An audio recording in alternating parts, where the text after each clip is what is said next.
What's up everybody, I'm Jason and welcome back to the channel and welcome back to a vlog. I haven't done one of these in a while and there hasn't been an awful lot that I have felt that I really wanted to talk about in the world of photography or what's going on in photography or this channel or anything like that kind of. However, a couple weeks ago, or last week I guess it was now, Canon introduced some new cameras. I was out in Steamboat Springs, Colorado, and I had some interesting experiences shooting in the snow. I wasn't out there for photography, but I did take my camera, and that's pretty much what I want to talk about in this video. So this episode of the vlog, we're going to talk a little bit about mirrorless cameras in the snow, and we're going to talk about Canon's two newest camera announcements, the R50 and the R8.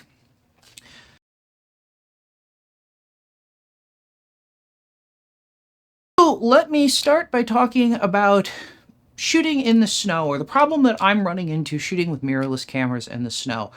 Maybe it's just me, maybe it's not. That's why I'm talking about it. So if you have this same kind of problem with your cameras, whether it's Canon or somebody else's, let me know. Drop a comment. I'm curious to see how, whether this is just me or not. So the problem that I'm running into, and I've run into this twice. So the first time I ran into this was back in the May of 2022 when I was in Yellowstone and it snowed the first couple of days that I was out there. The second time was just last week when I was in Steamboat Springs. Now, as I said, I wasn't in Steamboat Springs to do photography stuff. I was actually out there for the Bridgestone Winter Driving School and pretty much that, but we did go snowmobiling. And I took my camera just to take my camera because, hey, I don't know about you, but I know that if I didn't take my camera, there would have been a fantastic photo opportunity somewhere, and then I would kick myself for pretty much ever because I missed it. So, took my camera. Now, I generally don't have problems with anything the way my cameras, my EOS R5s, indicate things to me. However, what I have run into in now two instances where I've been shooting in the snow is I have a hard time telling what the success or failure state of the autofocus system is. So if you aren't a Canon user, or just as a quick refresher, the way Canon indicates the success or failure state of their autofocus system is by changing the color of the autofocus point that you see in the viewfinder. So they use four colors. If the box or the autofocus point is white, that means that the autofocus system isn't running and it's just showing you the location of the autofocus point. If it's blue, that means that the camera is set for servo AF and the autofocus system is active, and so the camera is trying to focus on whatever is under that autofocus point. If the box or autofocus point turns green, that means you're in one-shot AF and the camera has successfully focused on whatever was under the autofocus point. And the final state is amber. If the autofocus point turns amber, it means that the camera has failed to focus on whatever it is. And amber can happen either in one shot or servo, though I don't see it. Well, you shouldn't see it commonly in either, but I see it less commonly in servo than I do in one shot in circumstances where, for example, there's no contrast or it's very dim or that kind of thing. Now, the problem that I have run into with this method is that it works fine. In pretty much every situation that I've been in where I'm using the camera, I can see that the box changed green or amber or whatever when I'm shooting. However, oddly, when I am in snow, so especially during the middle parts of the day when it's bright out, I have a terribly hard time differentiating between the amber and green in the box. I can tell the box isn't white anymore, but I can't really tell what color it is. Doesn't happen to me anywhere else I've shot. It doesn't happen to me if I'm shooting on a, say, white pool deck in the middle of the summer on the middle of a sunny day. It only seems to be an issue when I'm shooting in snow. The best that I can come up with for why this ends up being a problem is the EVF can only get so bright. It's an OLED display. OLED displays are only so bright, and they are actually one of the few displays where the brighter you drive the display, the more you degrade the quality of the display. So obviously, maximizing image quality or maximizing display longevity, you're not going to want to drive the display as bright as it possibly can go. Now, in theory, in cameras, we shouldn't really have a problem with this because the display, as a whole, we don't really use the viewfinder, the EVF in our camera all that much, even if we use it all the time. Where you really see problems with OLED displays is, for example, in like TVs that are left on 8, 10, 12 hours a day and are on 365 days a year. Those tend to run into some real issues, but like our cameras should be fine. But just out of sort of an abundance of caution, you're probably, the camera companies, even when you have the display set to the highest brightness level, probably aren't driving it as bright as it possibly could be driven. So when you combine that with the glare from snow reflecting light, and snow honestly is far more reflective than beach sand or a concrete pool deck, a white pool deck, whatever. Snow is incredibly bright and reflective. To me, it just washes out the ability to make that fine color choice or discriminate those fine colors in the fine details of an autofocus box. Now, I'm saying that this is more of a mirrorless issue than a Canon issue, partly because, again, there's only so many people that manufacture OLED displays, and therefore, if you look at the specs from Sony, Nikon, Canon, etc., all of these companies, the displays, they pretty much fall into a very small number of resolutions, and they probably are all being made by either one or two of the same companies. But it's not like there's a million companies out there making OLED displays. So if I'm seeing issues on a Canon camera, there's a good chance it's not a Canon OLED. Well, it's almost certainly not a Canon OLED display, which means that any other camera that uses that display is going to probably or possibly have similar problems.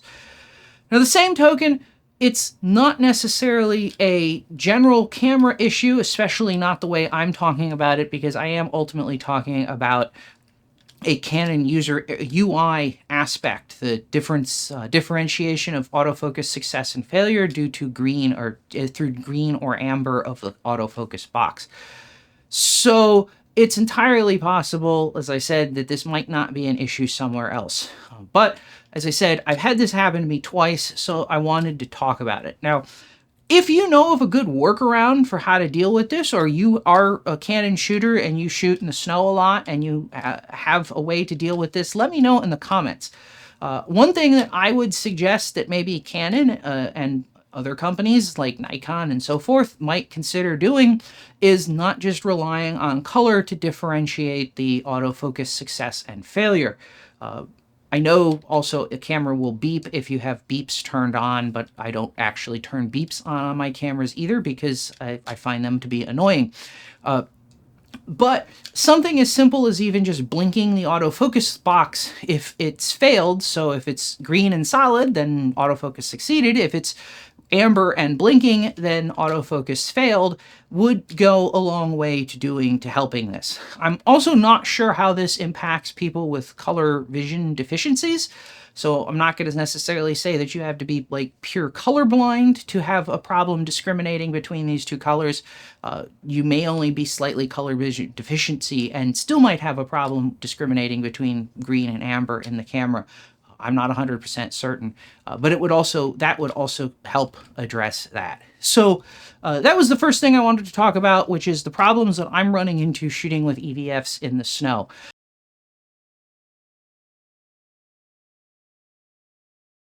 So let's move on to sort of the next side of this discussion, which is Canon's new camera announcements. And specifically, I want to start off by talking about Canon's, the situation that Canon is creating with their autofocus and subject detection. I'm frustrated and I'm salty and I don't know if I should be, but it's kind of a mess and it's kind of becoming increasingly messy. So when Canon announced the EOS R6 Mark II in the fourth quarter of last year, so I think it was shipped, I think early December or November, but late last year, they added 3 new subjects to the autofocus systems, the subject detection system. So that was the horses, planes, and trains. And in theory, this is something that should propagate out to other Canon cameras. So, in theory, this should be something that we should have seen as an update on the R5. R3 users should get this, etc., etc. And so far, that still hasn't happened. So Canon hasn't announced an autofocus update for either the R5 or the R3. And who knows if that's ever going to happen. But they've also further muddied the waters in how they are doing the autofocus or the subject detection on the cameras that they have subsequently announced, specifically the two new ones, the R50 and R8, as well as their other two APS-C censored R cameras, the R7 and R10.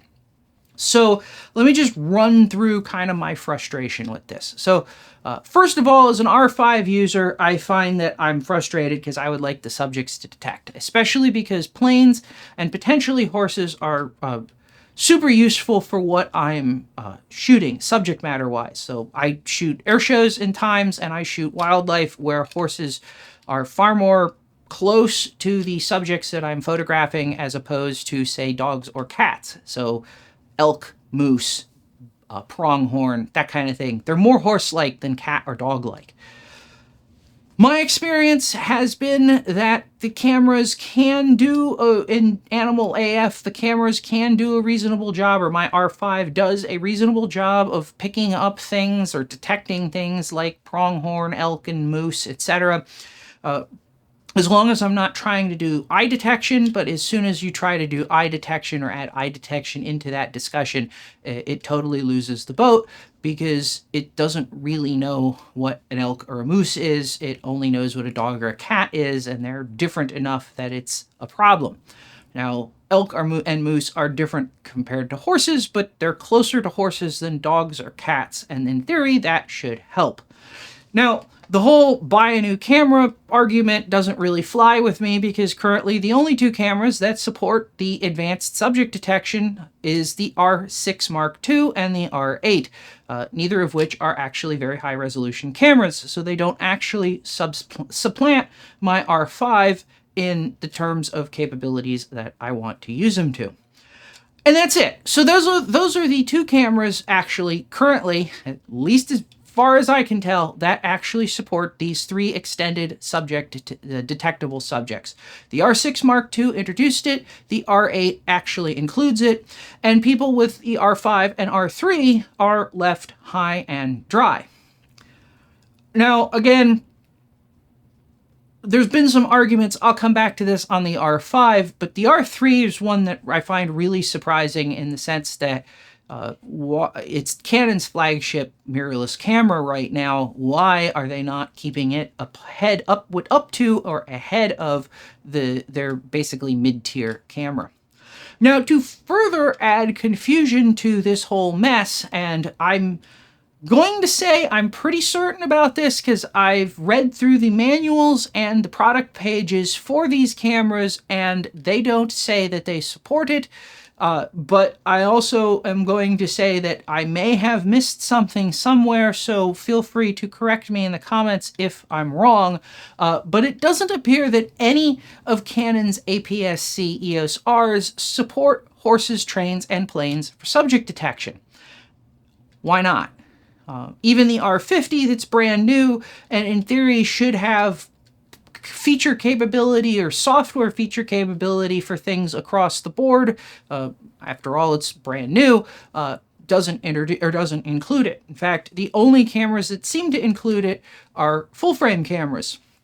And so this gets really, I don't know, weird and confusing to me. So I sat down and I put together a chart looking at the cameras with these capabilities, possibly with firmware capabilities and so forth, because it's possible that the limiting factor to all of this is the size of the flash in the camera, and I'm not entirely sure. And I come up with this. So only the R6 Mark II and the R8 support the full or the enhanced subject detection feature set currently. The R3 hasn't gotten an update for it. The R5 hasn't gotten an update for it, and none of the APS-C cameras, so the R7, R10, and R50 support it. Now, I thought about what could possibly be a problem with this. Why might this not be available on Canon's cameras?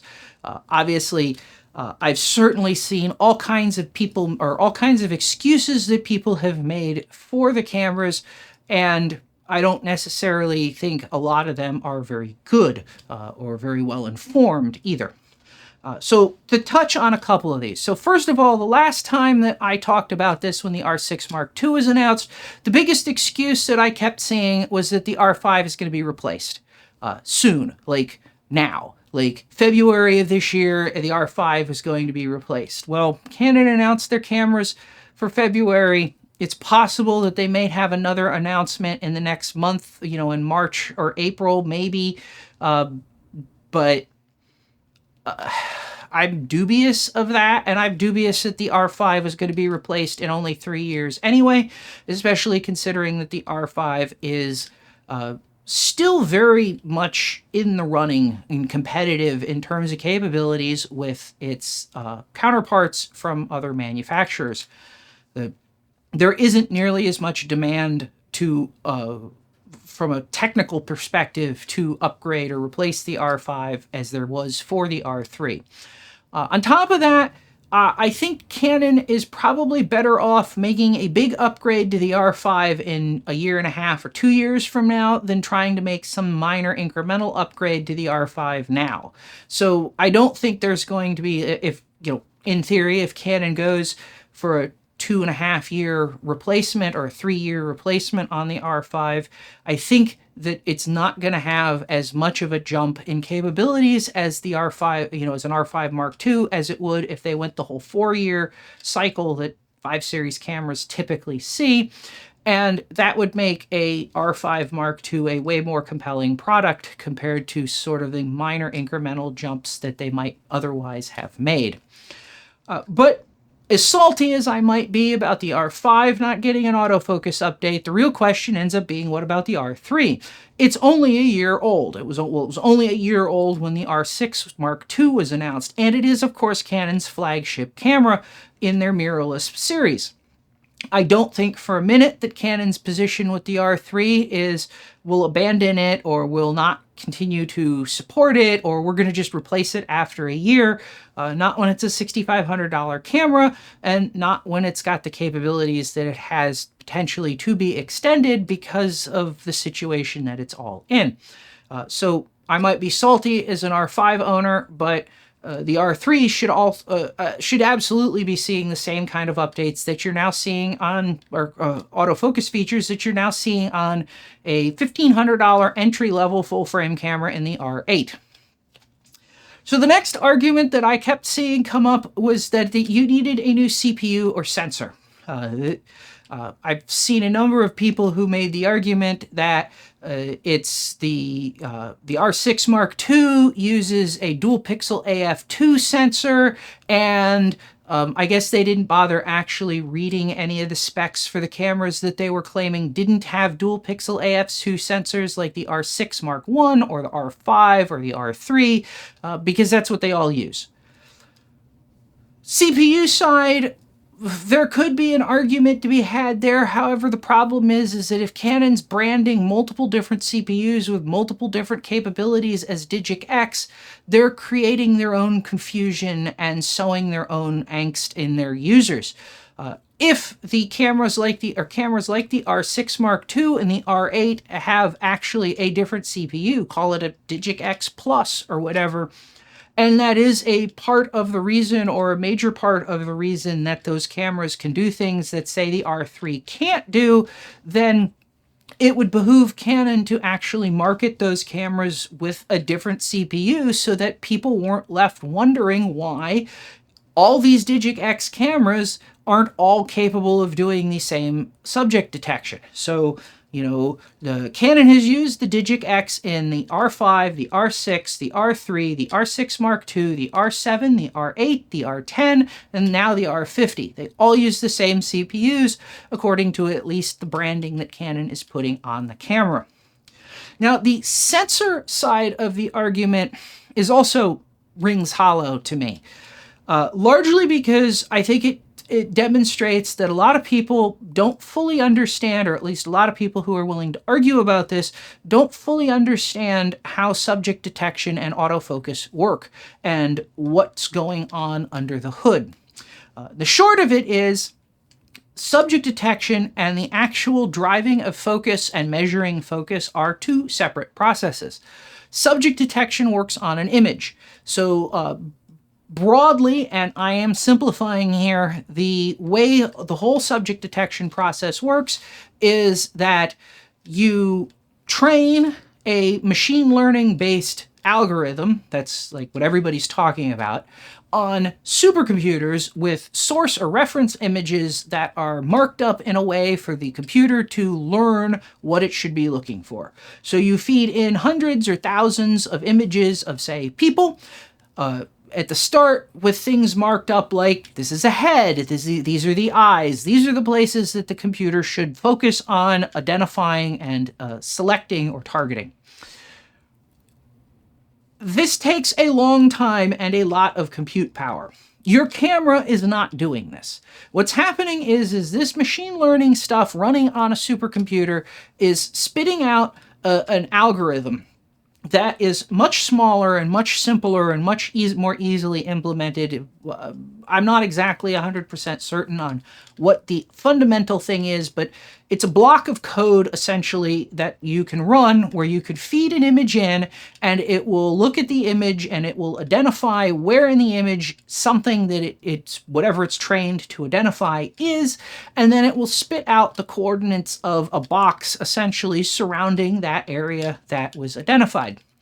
So it works a lot like we do, in the sense that if you're in spot AF or single point AF and we look at the picture and we identify, because we know what we're looking at, but we can also interpret what the image is showing us, that there is a elk here or a person there or whatever, and then we use the multi-controller to move the autofocus point to that position in the frame. That's basically what the subject detection part of the camera is doing. So the subject detection part of the camera is just the computer in the camera looking at the live image and saying, this area here with this box around it is this box here is a person's face, or something to that effect. That box is then handed to the actual focus calculation part of the autofocus system.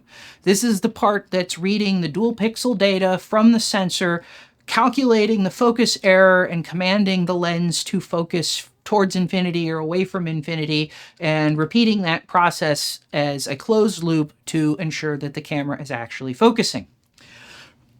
The sensor, dual pixel AF or dual pixel AF2 or dual pixel AF3 when that comes out, because it will happen eventually, or whether it's contrast based or whether it's some other method. So the hybrid stuff that Sony and Nikon use, where you have physical phase pixels in the sensor that aren't image forming, none of that matters to the subject detection part of things. The subject detection part of things is just saying this area in the frame is the subject that you should be focusing on. That's where the autofocus point is.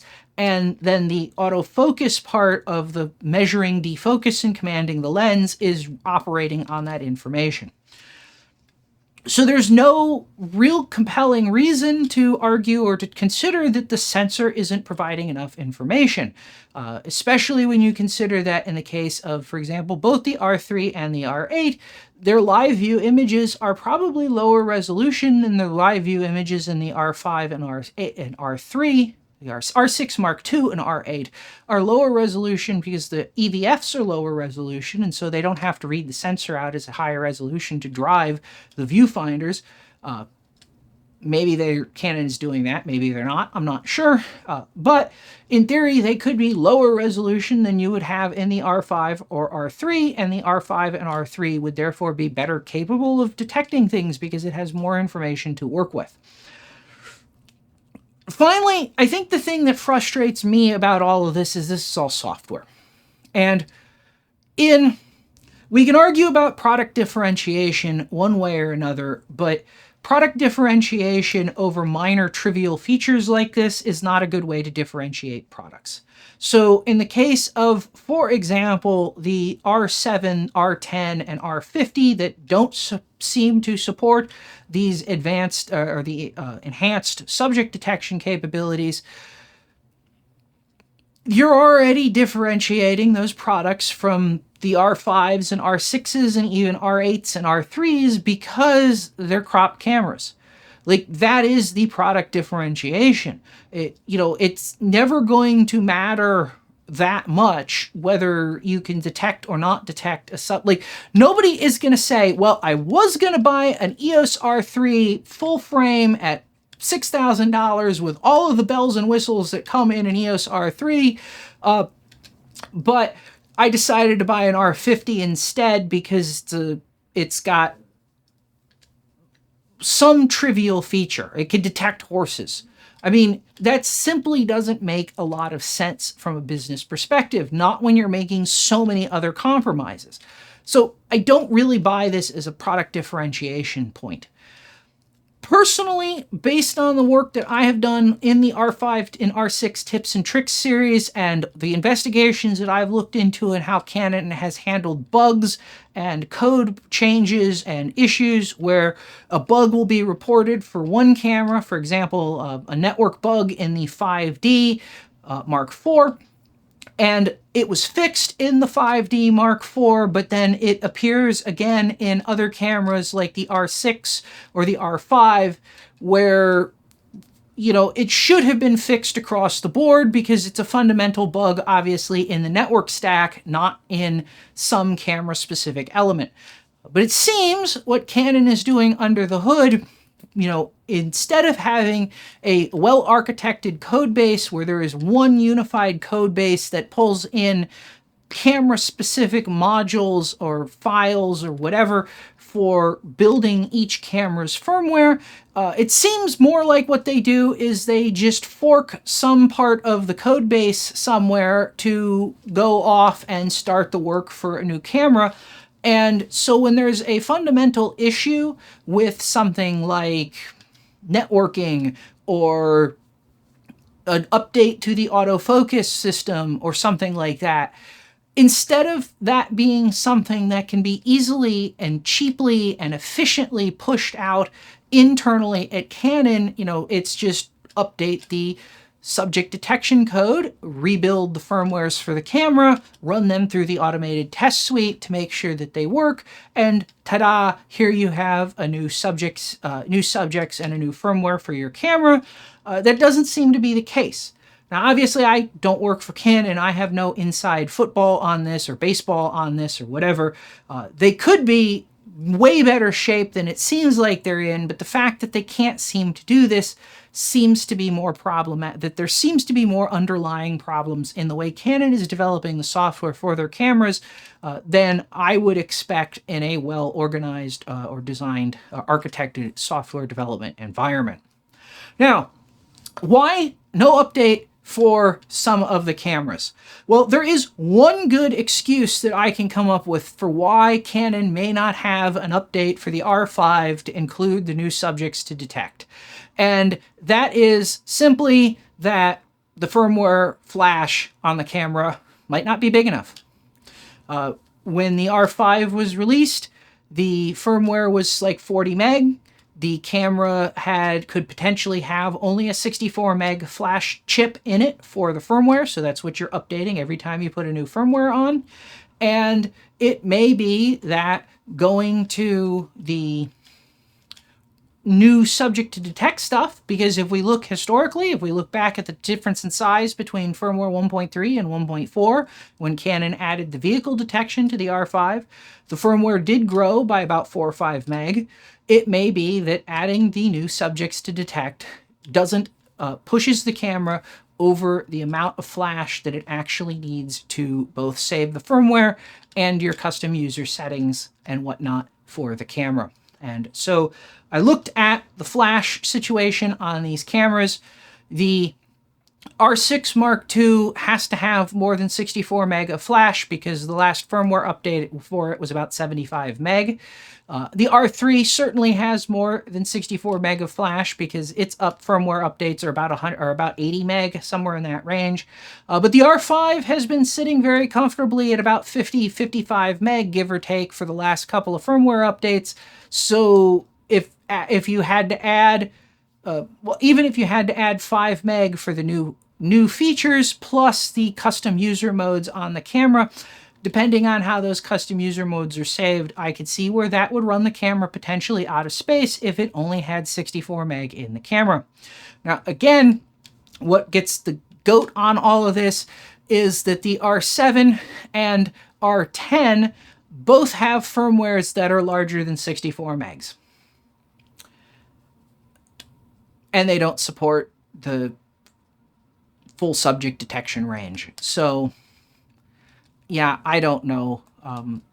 It's just a frustration to me that that Canon can't make this one kind of unified, simple system.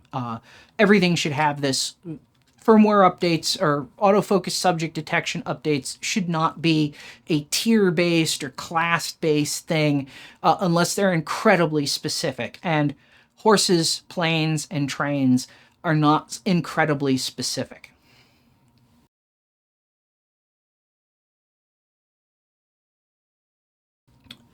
So with that said, let's talk a little bit about the two new cameras that Canon has announced, the EOS R50 and the EOS R8. The EOS R50 is clearly Canon's mirrorless Rebel replacement. So bye to Rebel DSLRs, hello to the EOS R50. It looks like it should be an awful lot like that. Now, of course, I don't get early access to gear from Canon because I'm not special. So this is based on their press releases and the stuff that I have looked at with the cameras that's been made publicly available. Now, it is clear in the R50 that Canon is cutting features and controls to down-tier the camera. Now, I can't tell how much of this is to cut costs to hit the $680-ish price point that the camera is at least here in the US, or to make it less desirable in higher product tiers.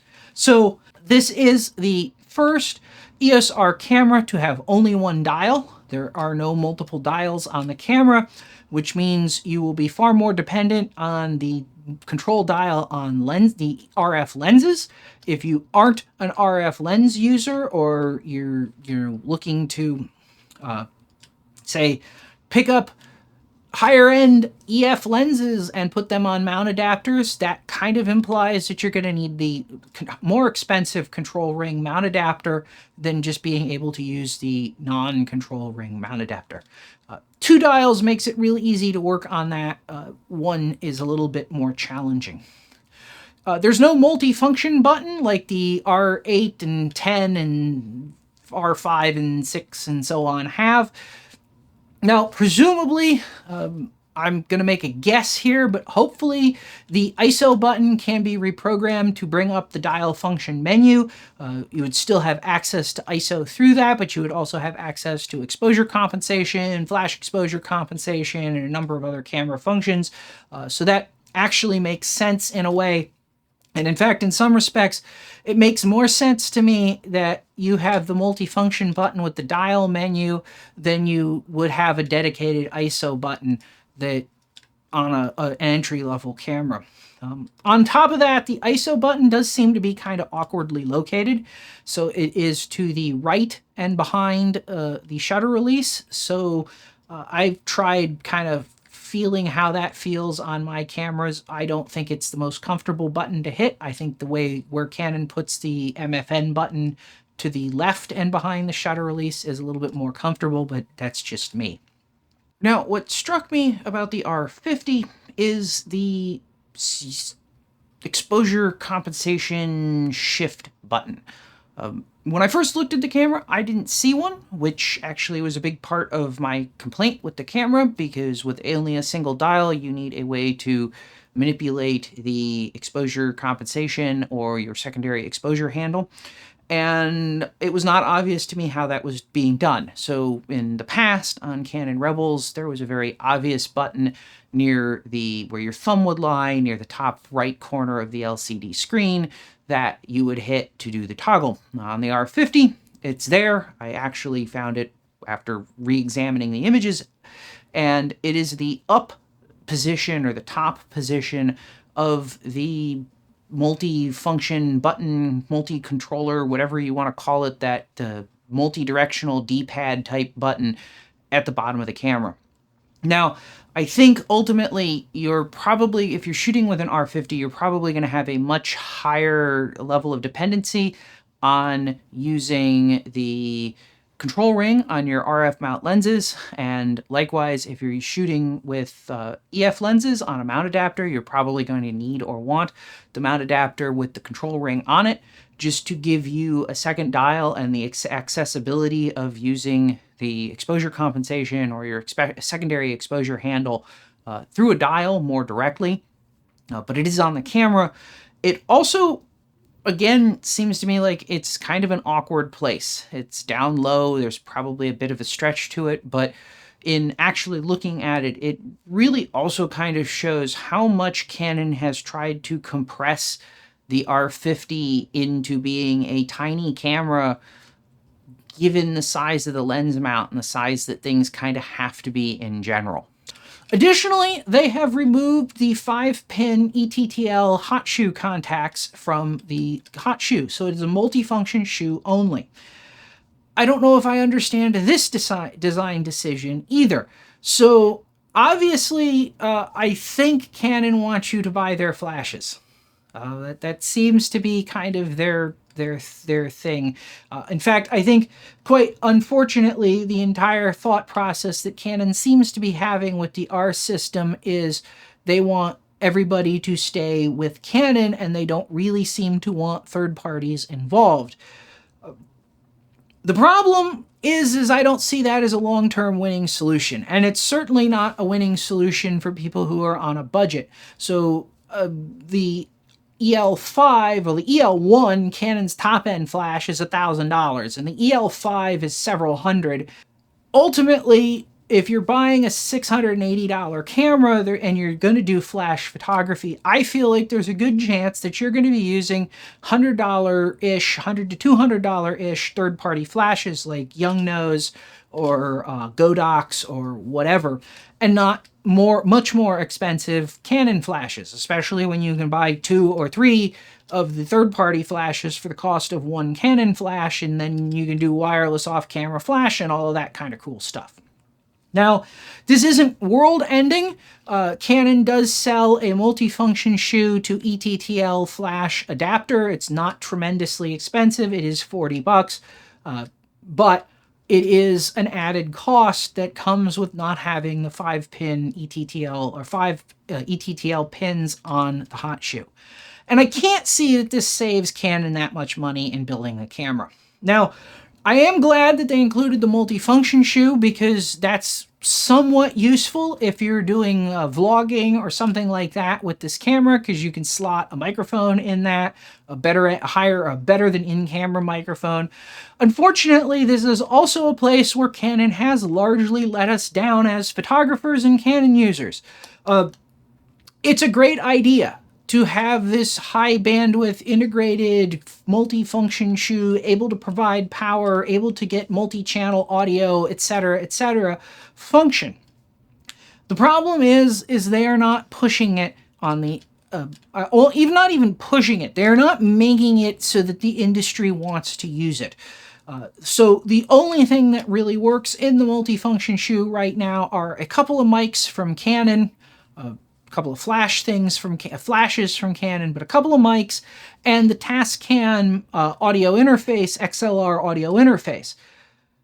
Well, the Tascam XLR audio interface is $500 and something.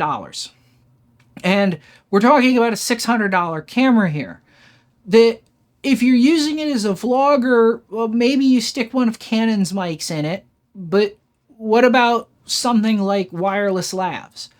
Stuff like Rode's Wireless Go system or the DJI wireless lav mics, they're not bank-breaking expensive. They give you really good audio quality, and you know, you don't have, Canon isn't getting out there and getting Rhodes and Sennheisers and Audio-Technicas and Deities and DJIs and all of these companies to start putting out products that can use their multifunction shoe. And without having that wide range of products to use it, it doesn't really, it's not really that useful. So it's good that they're including it, but I don't think it's good that they're including it at the expense of the 5 TTL hot shoe pins in this situation. Finally, on the side of things, there is no depth of field preview button on the front of the camera, or a built-in autofocus manual focus switch like the R10 and R7 have. Now, there is a dedicated button on the multi-controller type thing on the back for toggling autofocus manual focus. Quite honestly, I think the situation that Canon has created with the RFS lenses and autofocus and manual focus is just bad design. On full-frame lenses, there's an autofocus manual focus switch on the lens. Every lens has one. When they went to the RFS lenses, for whatever reason, they decided to get rid of the switch on the lens and move it to a soft switch, or a physical switch, or now a soft switch on the camera. This makes the upgrade experience not so nice. So if you are a R50 owner or whatever, and you upgrade to an R8 or an R8 Mark II or something like that, and you bring your APS RFS lenses to the full frame platform, you no longer have a really nice, easy way to toggle the lenses from autofocus to manual focus. There isn't a switch on the lens, so you can't do anything about it. You have to dig through menus or reprogram one of the already scarce buttons on the camera to support the autofocus, manual focus switching capability. The same thing goes for depth of field preview. Now, that may or may not be a big deal, especially if Canon ever, they don't say anything and there isn't a manual for this, but if Canon is doing depth of field simulation or depth of field always on depth of field preview when you're doing exposure simulations, so this would be working like how Nikon and Sony work for the most part, where the camera is stopped down to the shooting aperture pretty much all the time, unless you are shooting at a very small aperture. On Nikon's case, it's anything smaller than f5.6. On Sony's case, it's anything smaller than, I think, f11 or f13. If Canon has moved to that, then obviously the depth of field preview is far less relevant in things. You always are seeing the depth of field situation in the viewfinder when you're working. Unfortunately, no manuals are available for these cameras yet, so I have no idea if that's the case. But that would be a good reason that I could see where depth of field preview goes away, and the loss of the physical button isn't such a big deal. Now, on the other hand, there are only so many buttons on the camera. Presumably they'll be programmable, but you are talking about having a very small number of buttons to make adjustments to. The thing that kills me on the R50 is, well, okay, so you could make the argument the thing that kills me on the R50 is that it's an entry-level camera and I'm a high-end user or whatever. The thing that kills me personally is the price. It's $680. The R10 is $200 more expensive. It has 2 dials, it has a multi-controller, it has a depth of field preview button, it has an MFN button, it has a combo ETTL multifunction shoe, so you don't need to buy added accessories for that. So when you start talking about total costs for these systems, well, if you're going to shoot flash, you're going to need, on an R50, you're going to need the multifunction to ETTL adapter. So that's going to cost you $40 right there. So your $680 camera is now a $720 camera. If you're going to try, and I won't even say try, but if you're going to aim to get some high quality, less expensive lenses, you're looking at EF or possibly Sigma EF mount lenses for your camera. And certainly as more and more people are moving away from DSLRs, EF lenses are less and less in demand, and they are more readily available on the used market at reasonable prices. So, you can buy a 70-200 f2.8L EF lens for way less than what Canon is asking for the new 70-200 f2.8 RF lens. So it's a good way if you're on a budget, which presumably if you're buying a camera that's $680, you're probably on a budget, to get really good quality glass without the same kind of bank-breaking premiums that potentially are coming on modern RF glass, brand new RF glass. But to do that, you really are going to need a control ring mount adapter. I know that the third parties, I've certainly seen non-control ring mount adapters, EF to EOS R mount adapters, but I can't think of control ring mount adapters off the top of my head.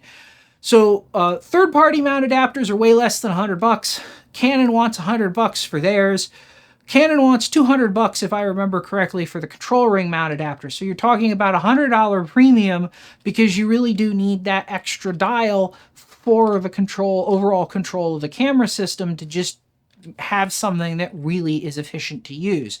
So your 680 went to 720 so that you can use a lower end third-party flash or even an older Canon flash, and then it went to over 800 with the mount adapter, the difference in mount adapters. So assuming you're going to use mount adapters on either the R50 or an R10, you can get away with the less expensive mount adapter on the R10 than you can on the R50 because it has two dials on the camera, which ends up making the real cost difference between the R50 and the R10 something like $60, which at that point, that's not a whole lot of money that you're going to be able to save, or that you're saving comparatively speaking, because of the way the design choices Canon seems to have made with the R50. So I'm not seeing personally the R50 as being all that compelling of a camera, even though it should be smaller than the R10 compared to the R10. I think the R10 is a better deal there.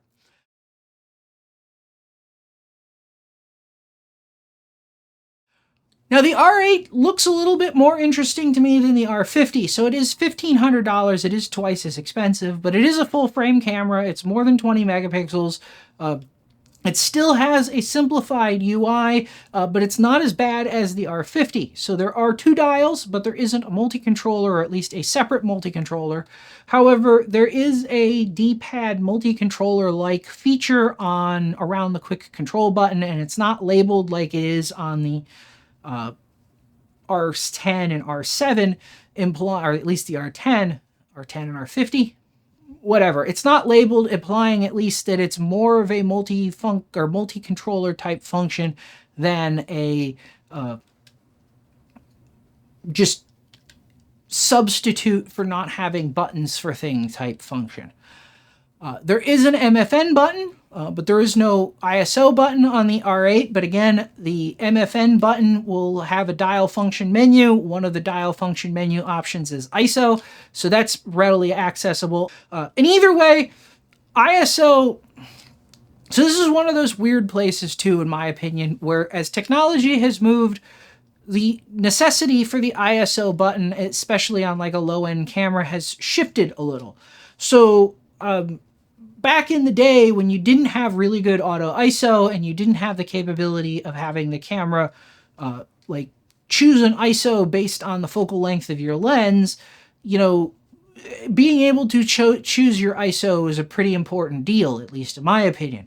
Now we have auto ISO that works so well, and it'll adapt to whatever focal length your lens is set to, and so on and so forth, that I think for a lot of users, you can get away with not having a dedicated ISO button readily accessible.